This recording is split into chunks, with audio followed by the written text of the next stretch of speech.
Yes, it's an anomaly that now look, the Arab is supposed to understand his language.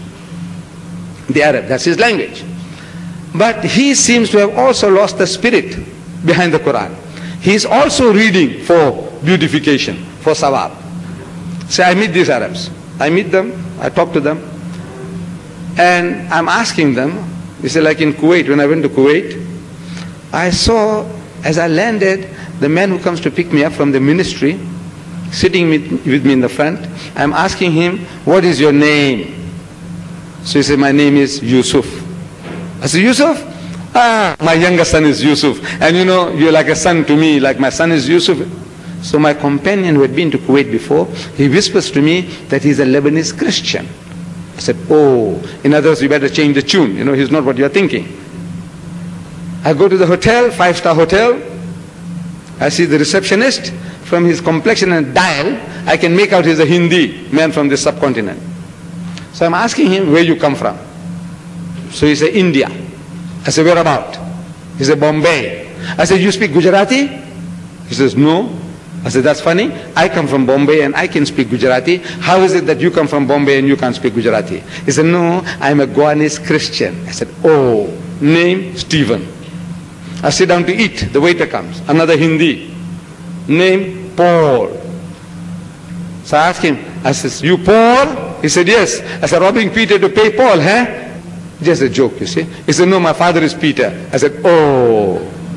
Christian, Christian, Christian. He's eating the cream of the land. When my brothers in Pakistan are hungry for jobs, my brothers in the Sudan, in Egypt are hungry for jobs, in India are hungry for jobs, and the Christian is eating the cream of the land. So, I speak to these people, this younger generation. I says, you know, when I came, this is what I saw. I said, look, you haven't got the guts. You haven't got the spirit to go and find customers for Islam. You can't go to Borneo. You can't go to the Amazon. You can't go to China. You can't go to Russia. You know, you're all too soft. You can't move anyway. So Allah is making things easy for you. He's sending customers to your door, to your homes, looking for jobs. Why don't you talk to them? So the Arab tells me now, he said, La ikraha fi din. He's quoting the Quran. Shaitan quoting the Quran. They said the devil's quoting scripture. He is a Muslim. He's an Arab. He's telling me what the Quran says. He says, La ikraha fi din. It means there is no compulsion in religion. I said, who's talking about compulsion? I'm not telling you to force Islam down their throats. You, I said, 100 million, you can't extricate 1 square inch of land from the mouth of the Jew by force. Am I going to tell you, go and force the Americans to become Muslims, force the Chinese to become Muslims, force the Russians? Who's talking about force?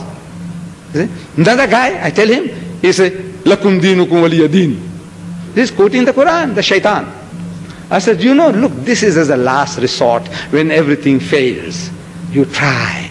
And when that guy says, hey, I'll put a knife through you, then Allah tells you to tell them, وَإِذَا خَاطَمُهُمُ الْجَاهِلُونَ قَالُوا سَلَامًا. When you meet the ignorant one, say peace. tum tumhare raaste, hum hamare raaste. That is as a last resort. If our Nabi started with that, there would have been no problem. If he started with that, we wouldn't have been Muslims today. But you see, he has lost the whole thing. But there's one thing good about the Arab. I'm hammering him, wallah, I'm hammering him. And I tell you, he loves it. This is the beauty of it.